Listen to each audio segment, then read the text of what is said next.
ఎవరైనా సరే ఆరోగ్యంగా ఉండాలంటే శుభ్రత పాటించాలి. మరి శుభ్రత కావాలంటే ఎలిం ప్రొడక్ట్స్ వాడాలి.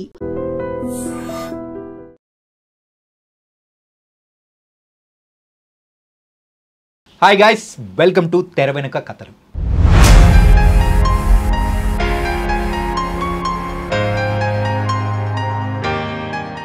మరి ఈ తెర వెనుక కథల్లో మనము మన సినీ ఇండస్ట్రీలో ఎన్నో అద్భుతమైన సినిమాలు, క్లాసిక్గా నిలబడిన సినిమాల గురించి మనం మాట్లాడుకుంటున్నాం కదా. అలాగే ఈరోజు మనం మాట్లాడుకోబోయే సినిమా ఏంటంటే 1980లో రిలీజ్ అయిన శంకరాభరణం. అరే, ఈ పేరు వినగానే ఎవరికైనా కానీ ఒక సంగీతం అనేది కూడా మైండ్లో అండ్ మనసులో అలా పాటలు వినిపించేస్తూ ఉంటాయి. మరి ఆ మూవీ గురించి ఈరోజు, మరి ఆ మూవీ ఎలా స్టార్ట్ అయింది అండ్ స్టార్టింగ్లో మన అందరికీ ఎవ్వరికీ తెలియని బోల్డన్ని అన్సంగ్ స్టోరీస్ చాలా ఉన్నాయి. తెలియని ఫ్యాక్ట్స్ అనేది కూడా ఈరోజు మనందరికీ తెలియచేయడానికి మనతో పాటు కూడా మరి సీనియర్ ఫిలిం క్రిటిక్ అలాగే ఫిలిం జర్నలిస్ట్ అయిన మహర్షి గారు ఉన్నారు. మరి సార్తో మాట్లాడి మరి శంకరాభరణం వెనక, తెర వెనుక ఉన్న కథలేంటో అడిగి తెలుసుకుందాం. Hi sir. నమస్తే సార్. నమస్తే చాణక్య సార్. శంకరాభరణం అనేటప్పటికీ పాటలు గుర్తొస్తూ ఉంటాయి. సోమయాజులు గారు కూర్చొని అలా తాళం వేస్తూ కానీ ఒక మైండ్లో అలా వచ్చేస్తూ ఉంటుంది. మరి ఆ మూవీ గురించి బోల్డన్ని మాకు తెలియని మరి ఫ్యాక్ట్స్ అనేది కూడా ఉన్నాయని కూడా విన్నాము. మరి ఆ తెలియని విషయాలు ఏంటో మీ ద్వారా తెలిస్తే బాగుంటుంది అనుకుంటున్నాను. శంకరాభరణం అనేది ఒక అద్భుతమైన క్లాసిక్ అని 45 ఏళ్ల తర్వాత నేనేం చెప్పక్కర్లేదు, ప్రపంచం అంతా తెలిసిన విషయం ఇది. అయితే నేను చెప్పే విషయాలు కొన్ని ఏమిటంటే, ఒక ప్రేక్షకుడి దృష్టికోణం నుంచి శంకరాభరణము అంటే ఆ సినిమా రిలీజ్ 45 ఏళ్ల క్రితం ఆ సినిమా రిలీజ్ అయినప్పుడు ఆ సినిమా సృష్టించిన ఒక ప్రభంజనం అది ఏమిటి అనేది ఒకసారి చెప్తాను. అంటే నేను చెప్పేది కలెక్షన్ల పరంగా అందరికీ తెలుసు.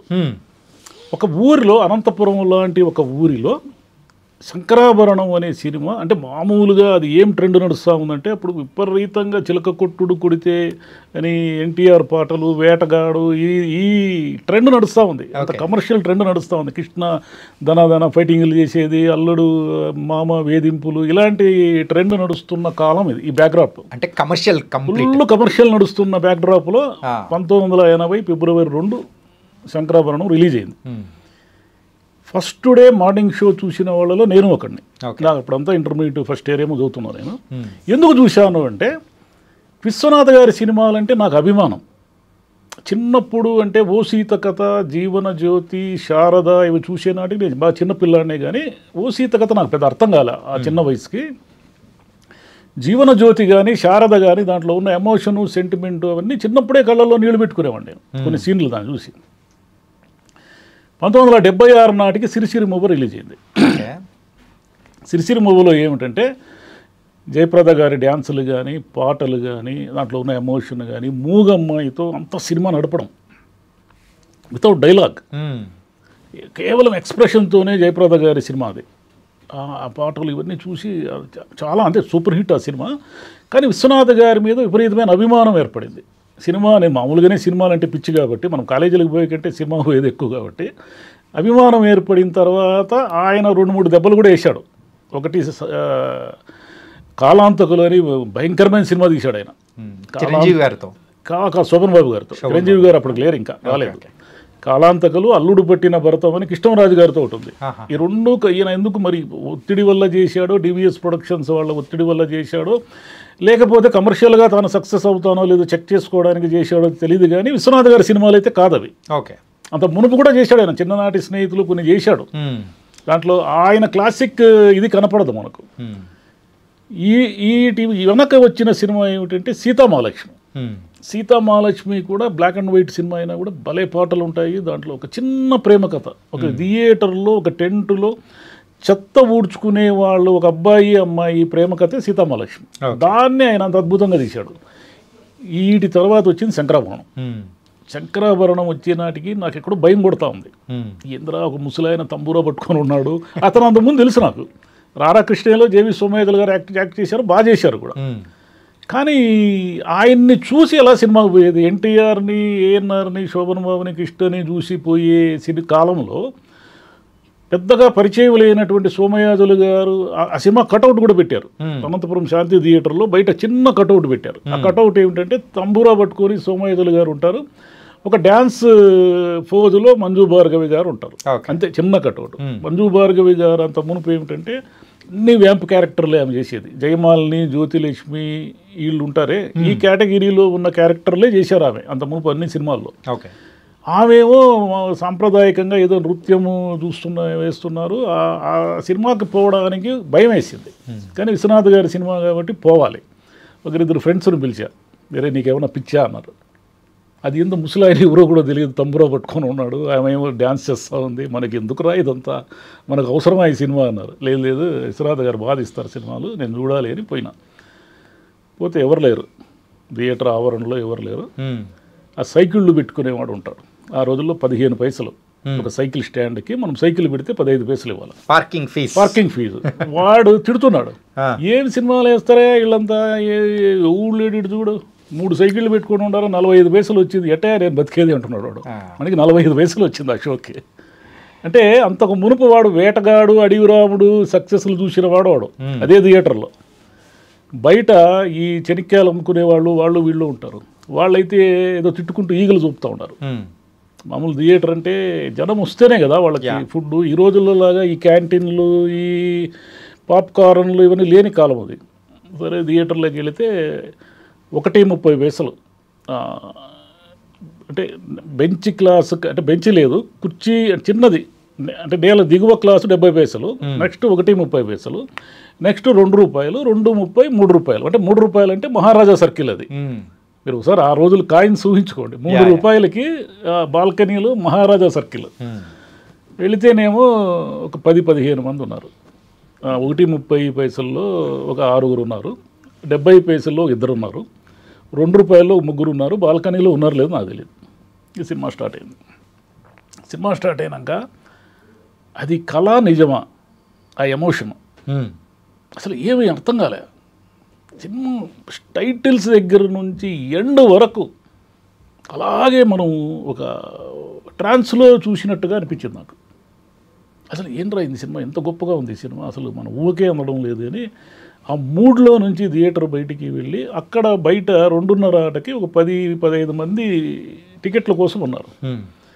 వాళ్ళందరికీ వాళ్ళు అడగకపోయినా చెప్పాను, భలే ఉందేయో సినిమా, సూపర్ అందరూ చెప్తున్నారు, నేనే కదా, బయటికి వచ్చిన వాళ్ళందరూ బాగుందని అంటున్నారు.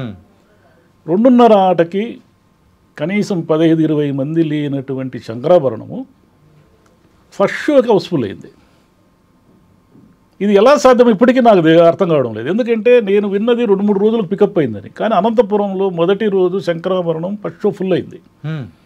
ఎలా సాధ్యము అంటే, నాలాంటి వాళ్ళు ఆ రోజుల్లో ఫోన్లు లేవు, మనుషులతో మాట్లాడడం అనేది పని ఆ రోజుల్లో. ఇప్పుడు మా ఇల్లు ఉందనుకోండి, మా ఇంటి చుట్టూ ఒక 10 ఇళ్ళు ఉంటాయి. ఈ 10 ఇళ్ళ వాళ్ళకి చెప్పాను నేను ఈ సినిమా బాగుందని. అది ఎలా మౌత్ పబ్లిసిటీ అంత స్పీడ్గా వర్కౌట్ అయిందో తెలియదు, కానీ నేను చెప్పానని కాదు, సాయంత్రానికి ఆ సినిమా రూపురేఖలు మార్చేసింది.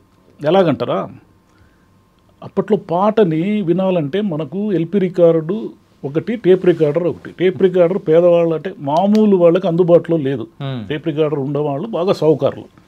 ఎల్పి రికార్డ్ అనేది అంతకంటే షావుకారులలో ఉండేది, కానీ కూల్ డ్రింక్ షాపుల్లో ఉండేది. కూల్ డ్రింక్ షాపుల వాళ్ళు ఏమిటంటే, అప్పుడు హిట్ అయిన పాటల్ని ఆ టేప్ రికార్డర్లో కానీ ఎల్పి రికార్డర్లో కానీ పెట్టి ఆ జనానికి వినిపిస్తే ఆ పాటలు వినడానికి వచ్చిన వాళ్ళు కూల్ డ్రింక్ తాగేవాళ్ళు. పాట వినేదానికి వేరే సౌకర్యం లేని కాలం. అప్పటి వరకు చిలక కొట్టుడు కొడితే ఆకుచాటు పిందె తడిసిదే పాటలతో మారుమోగిపోతున్న కూల్ డ్రింక్ షాపులన్నీ సాయంత్రానికి శంకరాభరణం రికార్డులన్నీ కొనేసినాయి. ఓకే. రేడియోలో ప్రతిరోజు శంకరాభరణం పాటే. శంకరాభరణం అనే సినిమా తర్వాతి రోజు ఎవడైతే 45 పైసలు వచ్చిందని సైకిల్ స్టాండ్ వాడు తిట్టుకున్నాడో వానికి సైకిల్ పెట్టడానికి స్థలమే లేకుండా పోయింది. బయట ఎవరైతే చెనిక్కాయలు అమ్ముకునే వాళ్ళు తిట్టుకున్నారో, ఏమరా ఇది ఇట్లాంటి సినిమా వేసినారని, వాళ్ళకి అసలు ఊహకే అందడం లేదు. ఎందుకంటే మెయిన్ రోడ్ అది. సాయంత్రం అయ్యేసరికి రిక్షాలు, ట్రాఫిక్, ఎక్కడెక్కడి నుంచో జనం అంతా కూడా కుటుంబాలు తరలి వచ్చి చూడడం మొదలుపెట్టే సినిమాని. దీంతో పాటు ఒక సినిమాకున్న గొప్పతనం ఏమిటంటే, అంటే అది నిజంగా మనుషులు ఎంత ప్రభావితం చేస్తుందంటే, అనంతపురంలో ఉన్నటువంటి సంగీతం టీచర్లంతా కూడా బిజీ అయిపోయారు.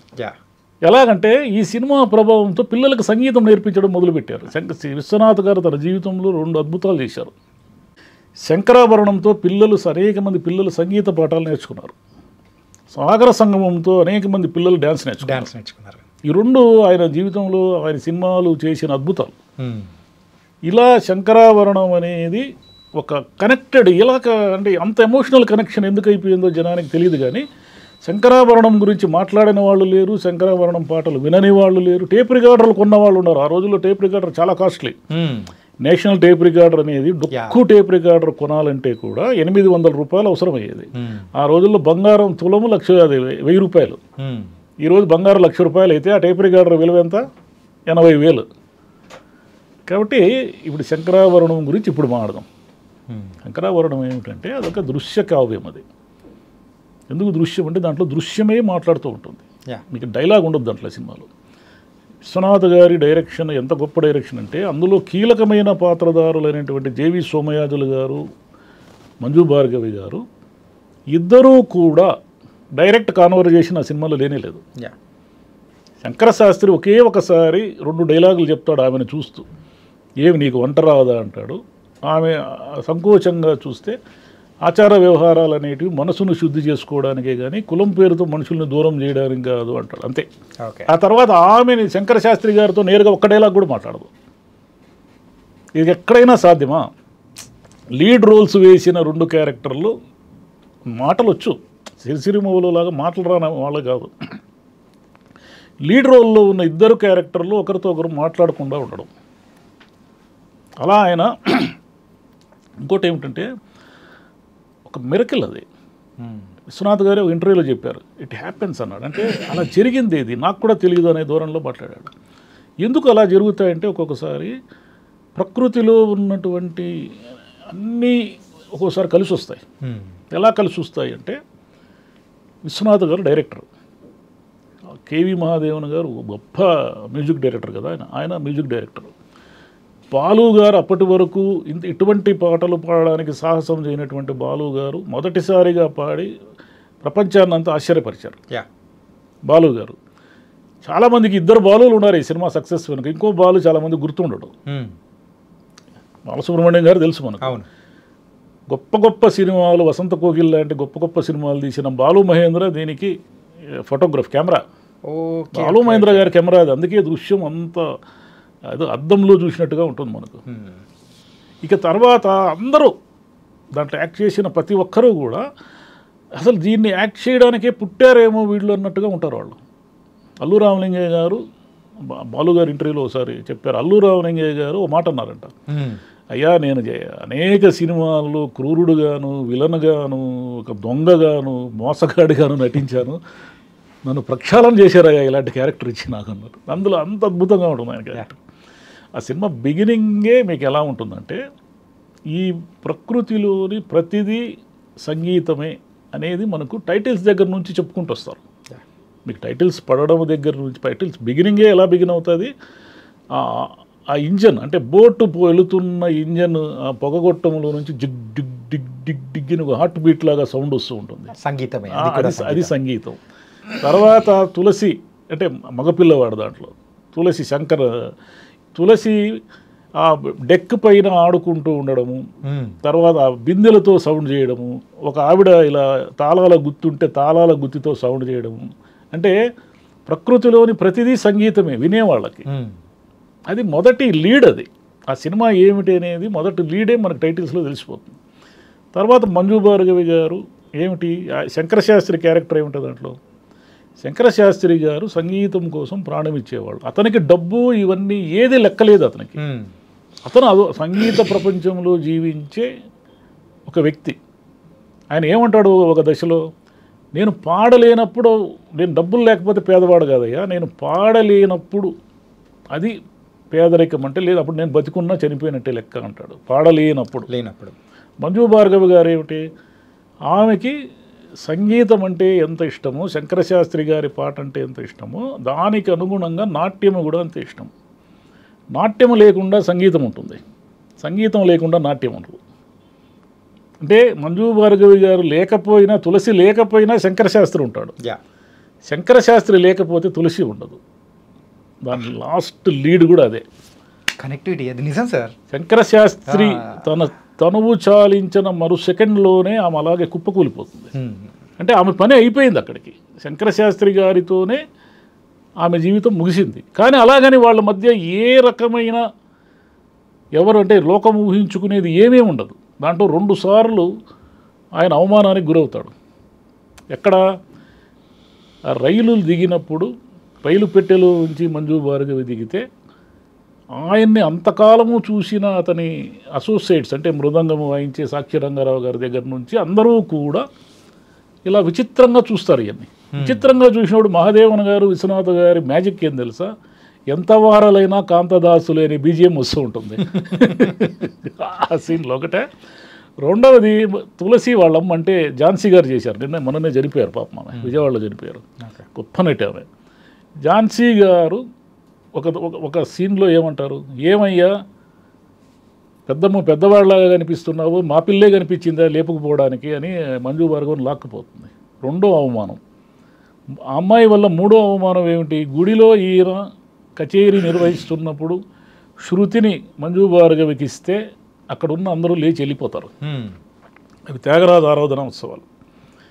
ఇన్ని జరిగినా శంకరశాస్త్రి ఒక్క మాట కూడా అనడు, నువ్వు వెళ్ళిపోని కానీ ఏమీ అనడు. ఎందుకంటే ఆమెకి నాట్యము సంగీతము అంటే ఎంత ఇష్టమో. అతను ఒకసారి ఆయన మొదటిసారి తులసిని ఎప్పుడు చూస్తాడు, ఇతను కూతురికి సంగీతం రాగాలు నేర్పిస్తున్నప్పుడు ఒక నదిలో నీళ్లలో అమ్మాయిని ముంచి, అంటే అమ్మాయి తడుస్తూ రాగం ప్రాక్టీస్ చేస్తున్నప్పుడు ఆ రాగానికి అనుగుణంగా తులసి నాట్యం చేస్తుండగా ఆమెను చూస్తాడు. అది వాళ్ళిద్దరి మొదటి పరిచయం. అంటే తన పాటని అంతగా ప్రేమిస్తున్న తులసి అంటేనే ఆయనకి ఒక అభిమానం, వాత్సల్యం, అంతకుమించి ఏమీ లేదు. అల్లు రామలింగే ఒక సీన్లో ఏమంటాడు, ఎదిగిన కూతురు తండ్రి రిక్షాలో పోతుంటేనే నోళ్ళు నొక్కునే లోకం ఇది, నువ్వెందుకే మాట్లాడుతున్నావు అంటారు భార్యని, అంటారు కదా. ఈ వాత్సల్యము, ఈ అభిమానము సినిమా చివరి వరకు అలాగే తన కొడుకుని ఆయన దగ్గర సంగీతం నేర్పించి సంగీతంలో అంతటి వాడిని చెయ్యాలనుకున్నటువంటి తులసి ఆయన వెళ్ళిపోగానే ఈమె కూడా వెళ్ళిపోతుంది.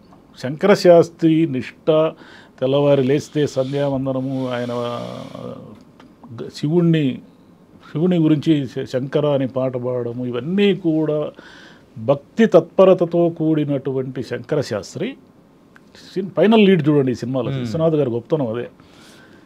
మంజు భార్గవి కుమారుడైనటువంటి శంకర్ ఎవరు, మంజు భార్గవి ఎవరు? మంజు భార్గవి ఒక వేశ్య కూతురు. మంజు భార్గవి ఒకానొక సందర్భంలో ఒక జమీందారు ఎవరో ఆమె మీద అత్యాచారం చేస్తే ఈ పుట్టిన పిల్లవాడు ఇతను. కులము గిలము ఏమీ తెలియదు. అంత భక్తి తత్పరత, అంత ఆరాధన సంగీతాన్ని ప్రేమించే అతను తన వారసత్వాన్ని కులానికి మతానికి అతీతంగా ఒక పిల్లవాడికి ఆ గండపెండువరం తొడిగి ఆశీస్సులు శతమానం భవతి అని ఆశీర్వదించి చనిపోతాడు. అంటే ఆయనకి సంగీతమే ప్రాణం తప్ప ఈ ప్రపంచంలో ఉండే ఏది కూడా ఆయనని తాకదు. డబ్బు తాకదు, కులం తాకదు, మతం తాకదు, ఏమీ తాకదు అతన్ని. ఏమీ తాకదు కాబట్టే కూతురు పాడుతున్నప్పుడు, పెళ్లి చూపుల్లో కూతురు పాడుతున్నప్పుడు కరెక్ట్గా పలుకుతా ఉందా లేదా అనే చూస్తూ ఉంటాడు. పెళ్లి చూపుల్లో ఇతను నచ్చుతాడా లేదా అనేది అతనికి సంబంధం లేని విషయం. ఆ లౌకిక విషయాలు ఆయనకు సంబంధం ఉండవు. ఎప్పుడైతే స్వరం మారిందో వెంటనే శారదా అని అరుస్తాడు. అక్కడ సందర్భమా అసందర్భమా అని కూడా ఆయనకు తెలియదు. ఇక్కడ కూతుర్ని, పెళ్లి చూపులకు కూర్చున్న కూతుర్ని మందలించడం అనేది ఏ తండ్రి చేయలేడు కదా, ఈయన చేయగలడు. అట్లా మీకు ఆ సినిమాలో ఏదైనా సరే ఎనీథింగ్, ఇంకా కెమెరా పనితనాన్ని అయితే మనం అసలు ఎన్ని ఫ్రేమ్స్లో అయితే ఎంత అద్భుతంగా చెప్పాలో అంత అద్భుతంగా చెప్తూ ఉంటారు. ఒక ఫ్రేమ్లో తులసి శంకరశాస్త్రి గారి ఇంటికి వస్తుంది. ఇంటికి వచ్చినప్పుడు శంకరశాస్త్రి గారు ఇటువైపు తులసి అంటే ఏమిటంటే ఈ తులసి కూడా తులసి మొక్కంత స్వచ్ఛమైనది అని ఆ ఫ్రేమ్లో విశ్వనాథ్ గారు మనకు చెప్తూ ఉంటారు. ఆయన ఈ శంకరశాస్త్రి ఎంత సంగీతంలో ఎంత గొప్పవాడంటే నిద్రలో కూడా అతను ఆ పిల్లవాడు రాగము అందుకోలేకపోతే నిద్రలో కూడా అందుకుంటాడు. అతను నిద్రపోతుంటాడు, ఈయన ఈ పిల్లవాడు పాడతాడు కదా, అవును, పాడినప్పుడు నిద్రలో కూడా అందుకుంటాడు. అన్నిటికంటే ఈ సినిమా విజయానికి ముఖ్య కారణం వేటూరి గారు. ఏమి పాటలు అవి, ఏమి పాటలు. కొన్ని బయట నుంచి తీసుకున్నారనుకోండి, మన బయట కీర్తనలు ఉన్నాయి కొన్ని, మిగతావన్నీ వేటూరి గారే రాశారు. ఆ పదబంధాలు అలా కుదరడం అనేది అసలు ఆశ్చర్యం. అది ఈ వేటూరేనా పిచ్చి పిచ్చి పాటలన్నీ రాసింది అనే నాకు డౌట్ వస్తుంది. మీరు అన్నారు చూసారా సార్, చాలామంది ఆర్టిస్టు మన బాలసుబ్రహ్మణ్యం గారు కానీ అండ్ అలాగే వేటూరి గారు కానీ ఇలా చాలామంది ఇలాంటి సినిమా అంటే ముందున్న ఇమేజ్ వేరు, ఈ సినిమాతో వచ్చిన ఇమేజ్ వేరు, ఇలా కూడా చేయగలుగుతారా అని వాళ్ళల్లో ఒక కొత్త కోణాన్ని ఆవిష్కరించేసిందే ఈ శంకరాభరణం. అండ్ ఇందులోనే ఇంకొక ఇంట్రెస్టింగ్ ఫ్యాక్ట్ ఏంటంటే సార్, ఫస్ట్ ఆ సోమయాజుల్ గారి క్యారెక్టర్ ఫస్ట్ ఆయన్ని కాదు అని అనుకొని వేరే వాళ్ళని ఏదో ట్రై చేశారని కూడా విన్నాం. మరి దాని గురించి సార్? అది చాలా కథనాలు ఉన్నాయి కానీ నిజానికి విశ్వనాథ్ గారేమో ఎప్పుడు చెప్పినట్లు లేరు. అయితే సోమయాజులు గారు ఏమిటంటే ఆయన కన్యాశుల్కం నాటకం వేసేవాళ్ళు. రమణమూర్తి గారని ఆయన బ్రదర్ చాలా సినిమాలు చేశారు. మీకు సిరిసిరి మూవీలో పూజారి ఆయనే చేశారు, మన ఊరి పాండవుల్లో కూడా పూజారి ఆయనే ఉంటారు. ఆయనకి ఈయన సోదరుడు సోమయాజులు గారు. ఈయన రెవెన్యూ డిపార్ట్మెంట్లో ఈ సినిమా తీసే నాటికి ఒక ఆర్డీఓ స్థాయి అవుతుంది. ఆర్డీఓ అంటే గ్రూప్ 1 ఆఫీసర్. గ్రూప్ 1 ఆఫీసర్లకు మామూలుగానే కొంత ఈగో ఉంటుంది, వాళ్ళు బయట కొంత కేర్ చేయరు. ఈయన్ని సెలెక్ట్ చేసుకుందాం అనుకున్న తర్వాత ఈయన కొంచెం రిజిడ్గా ఉన్నాడు, సిగరెట్లు తాగేవాడు సోమయాజులు గారు. మీరు అదే అది మేకప్ టెస్ట్ అది కావాలంటే మీరు గుండు కొట్టించుకొని పిలక పెట్టించుకోవాలండి అని చెప్తే, నేను గుండు కొట్టుకొని ఏమయ్యా, నేను ఆడిపోని ఏమనుకుంటున్నారు మీరు, నేను గుండు కొట్టించుకోవడం ఏంటి అన్నాడంట. సరే ఆయనకి ఎలాగో మీకు విశ్వనాథ్ గారు అంటే చాలా గొప్ప అండి, నాకు తెలుసు విశ్వనాథ్ గారు, కానీ నాకెందుకే ఈ గుండు పిలక ఇవన్నీ అవసరమా నాకు అన్నాడంట. సరే ఆయన ఎలాగో అలాగా కన్విన్స్ చేసి సినిమా వరకు తెచ్చారు. మొదట్లో నాగేశ్వరరావు గారిని అనుకున్నారు, అది ఇదని కథనాలు ఉన్నాయి కానీ వాటిని ఎవరు కన్ఫర్మ్ చేయలేదు. ఏడిది నాగేశ్వరరావు గారు కూడా విశ్వనాథ్ గారు ఏమన్నారంటే, అయ్యా నేను ఈ కథని అనుకున్నప్పుడు ఏడిది నాగేశ్వరరావు గారు వాళ్ళ రెండో సినిమా ఇది, తాయారమ్మ బంగారయ్య మొదటి సినిమా. తాయారమ్మ బంగారయ్యలో చిరంజీవి గారు గెస్ట్ రోల్లో ఉంటారు. చాలా మందికి తెలియదు తాయారమ్మ బంగారయ్యలో చిరంజీవి గారు ఉన్నారని.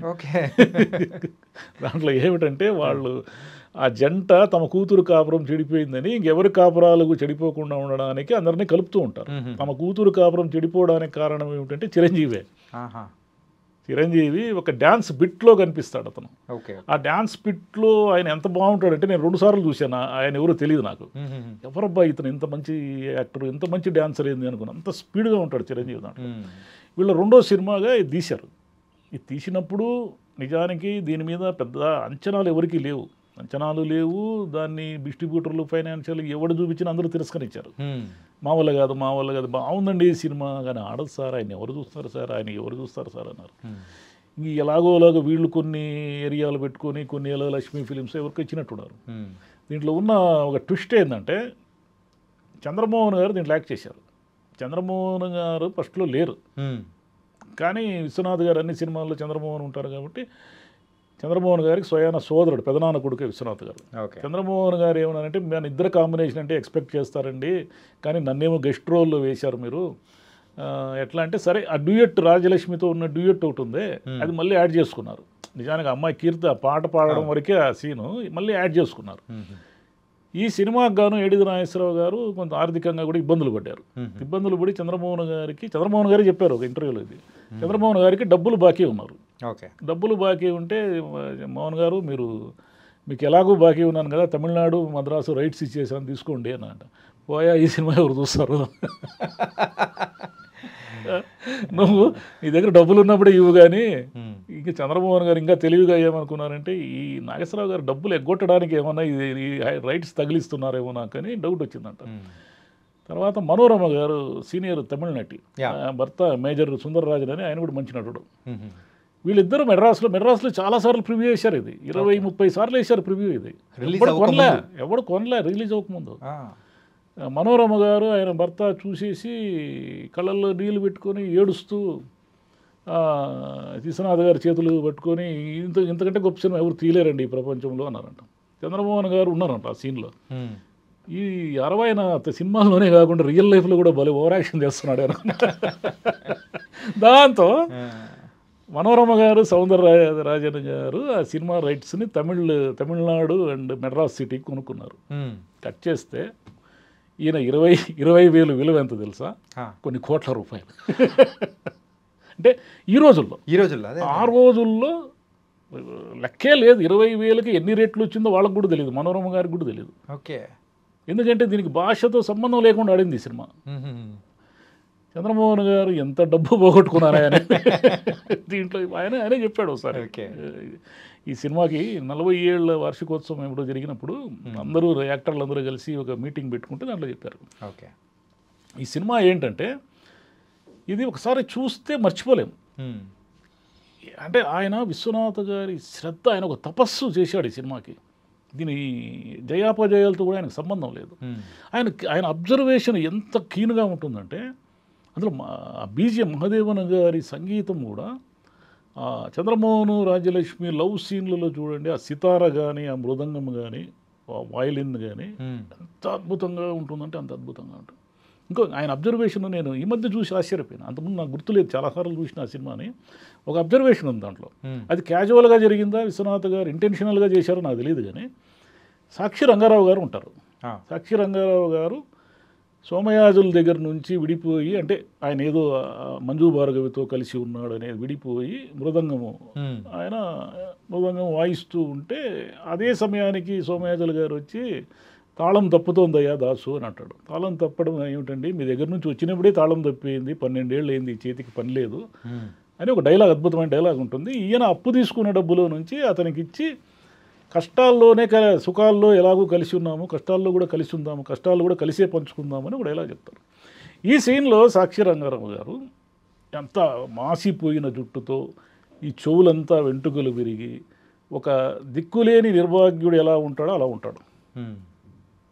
కట్ చేస్తే లాస్ట్ సీన్లో సోమయాజులు గారి ఆఖరి కచేరీ, సోమయాజులు ఆయన ఏమంటాడు, డైలాగ్ ఏమంటాడు, మీరు ఒక్క కచేరీ చేస్తే అది దానికి వాయించేసి మృదంగం వాయించేసి తర్వాత నా జీవితం ఏమైపోయినా పర్లేదు అనే మూడ్లో ఉంటాడు సాక్షి రంగారావు.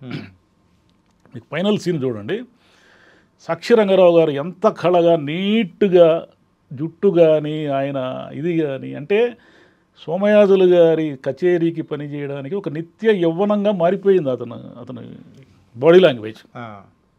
ఇది క్యాజువల్గా జరిగిందా, విశ్వనాథ్ గారు ఇది ముందే అలా ఆయన్ని చింపిరిగా చూపించిన ఆయన్ని మళ్ళీ లాస్ట్లో జుట్టుకు రంగు వేసుకొని నీట్గా చూపించాడా అనేది నాకు తెలియదు. కానీ విశ్వనాథ్ గారు అంత అబ్జర్వేషన్ ఉంటుంది ఆయనకి. మీకు పెళ్లి చూపుల్లో వాళ్ళు కళ్ళు పైకెత్తినప్పుడు వచ్చే బీట్ చూడండి, చంద్రమోహన్ కళ్ళు పైకెత్తి రాజ్యలక్ష్మిని చూసేటప్పుడు, రాజ్యలక్ష్మి కళ్ళు పైకెత్తి చంద్రమోహన్ని చూసేటప్పుడు అది ఇంకా మహాదేవన్ గారికి పాదాలు దండం పెట్టేయాలి. ఇన్ఫ్యాక్ట్ ఈ మూవీకి కేవి మహాదేవన్ గారు అయితే ₹1 కూడా తీసుకోలేదు అని కూడా విన్నాం సార్. అవి ఏంటంటే ఆ రోజు ఉన్న పరిస్థితులకు తగ్గట్టు అంటే ఎలా జరిగిందో విశ్వనాథ్ గారి మీద గౌరవం. పుహళేంది గారు చాలా వర్క్ చేశారు, మహాదేవన్ గారి అసిస్టెంట్. పుహళేంది గారు ఏమిటంటే విశ్వనాథ్ గారు బాలు గారిని పాడమని అడిగినప్పుడు నేను మొయలేనన్నాయా దీన్ని, ఇది చాలా ఒక సంగీత విద్వాంసుడు పాడే పాటలు ఇవి, వీటిని నేను పాడితే అవుతుందా, కనెక్ట్ అవుతారా కాదో కూడా నాకు తెలియదు, నేను పాడగలనా అని నా మీద నాకే అనుమానం వచ్చేలా ఉన్నాయి ఇది పరిస్థితి అంటే, పుహళేంది గారు ఆయనే పాడి ఆయన పాటల్ని రికార్డ్ చేసి బాలు గారికి క్యాసెట్ ఇస్తే, బాలు గారు కారులో పోతూ దాన్ని వింటూ ప్రాక్టీస్ చేసి ఆ ఫైనల్గా ఆ మ్యాజిక్ని ఆయన క్రియేట్ చేయగలిగారు. ఆ ఫైనల్ మ్యాజిక్ కారణం ఏమిటంటే పుహళేంది గారు, మహాదేవన్ గారు అసిస్టెంట్ పుహళేంది గారు. బాలు మహేంద్ర గారు తర్వాత దర్శకుడు ఈ వసంత కోకిల్ లాంటి క్లాసిక్ తీస్తారని ఆ రోజుల్లో ఎవరికి తెలియదు. ఆయన్ని కెమెరామెన్గానే చూశారు. కెమెరామెన్ దర్శకుడు అయితే ఎట్లుంటుందో దాని రిజల్ట్ వసంత కోకిల్. అండ్ దీని తర్వాత అయితే రిలీజ్ అయిన తర్వాత ఎన్ని రికార్డ్స్ బ్రేక్ చేసిందో, అండ్ తెలుగు ఇండస్ట్రీలోనే ఒక గొప్ప క్లాసికల్ మూవీగా నిలబడిపోయింది. అంటే ఇంటర్నేషనల్ లెవెల్లో కూడా మాస్కో ఇంటర్నేషనల్ ఫిలిం ఫెస్టివల్లో కూడా స్టాండింగ్ ఓవేషన్ అనేది కూడా ఇవ్వడం ఎంతో గొప్ప అనిపించింది సార్ ఆ రోజుల్లో. నేషనల్ ఇంటర్నేషనల్ అవార్డ్స్ గుర్తింపు, మన దేశంలో తీసిన గొప్ప కళాత్మక సినిమాల్లో ఇది ఒకటి. దీంట్లో ఏమిటంటే సెన్సిటివిటీ, ఈస్థెటిక్స్ ప్రతి యాంగిల్లోనూ కనిపిస్తుంటాయి ఈ సినిమాలో. ఆ ఈస్థెటిక్స్ కానీ ఆమె డ్రెస్సులు కూడా చూడండి, మంజు భార్గవి గారి డ్రెస్సులు కూడా ఒక పెక్యులర్ కలర్స్ ఉంటాయి. మీకు ఫస్ట్ అంటే నేను చెప్పేది నాట్యం చేస్తున్న డ్రెస్సులు కాదు, మామూలుగానే ఆమె కట్టుకున్న శారీస్ ఒక 6-7 శారీస్ చూస్తే చాలా పెక్యులర్గా ఉంటాయి. అవి ఎంత కరెక్ట్గా మ్యాచ్ అవుతాయో ఆ సీన్కి, అంత అంటే ప్రతిదీ శ్రద్ధే, ప్రతిదీ అంటే ప్రతి కోణము శ్రద్ధే అనమాట. సోమయాజుల గారి జీవితకాలంలో మళ్ళీ ఇట్లాంటి సినిమా విశ్వనాథ్ గారు తీయలేకపోయారు, సోమయాజుల గారు నటించలేక కూడా పోయారు. ఆయన తర్వాత చాలా సినిమాలు లైక్ చేశారు, కానీ ఏ సినిమా కూడా మనకు గుర్తుండదు. శంకరాభరణం ఒకటి గుర్తుంటుంది, సప్తపది ఎంతో కొంత గుర్తుంది, ఈ రెండే గుర్తుంటాయి. సో తీశారు మళ్ళీ సోమయాజుల గారు, ఎవరు చూడలే. So nice sir. అందుకే క్లాసిక్ ఒక్కసారి నిలబడిపోయిందంటే ఆ తర్వాత మళ్ళీ దాన్ని మరిపించే క్లాసిక్ రావాలంటే అంత ఈజీ కాదు, అదే జరిగింది. So nice sir. And Shankarabharanam గురించి ఈ 45 ఏళ్ళ తర్వాత కూడా మనం మాట్లాడుకుంటున్నాం అంటే ఆ మూవీ యొక్క గొప్పతనం అలాంటిది. So thank you so much, ఎన్నో మాకు తెలియని ఫ్యాక్ట్స్ చెప్పినందుకు. Thank you.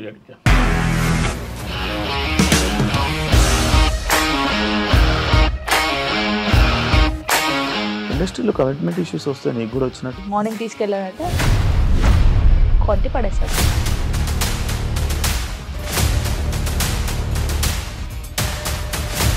వాళ్ళు కూడా చూడలేదు ఈ సినిమా అని చెప్పడానికి కూడా చాలా ధైర్యం కావాలి. అది నిజం కదా, దాంట్లో ధైర్యం ఏంటి? ఇది నెక్స్ట్ డే ప్లేట్ మార్చేస్తే తప్పు కదా. As of now we're comfortable this అని నేను అనుకుంటున్నాను. రష్మిక గారిది మీది ఒకే ఊరు అంటే కదా, మీకు కోపం వచ్చిందంటే బాగా తిట్టేత్తరా? తిట్టేద్దామండి. నిజంగా గేమ్ ని ఎలా చేంజ్ చేయగలిగారు? ఏపీఎస్ఎఫ్సి వాళ్ళకి 6 నెలల్లో నేను 6 లక్షలు కట్టా. బిజినెస్ చేయాలనుకుంటే it is as difficult as riding a tiger.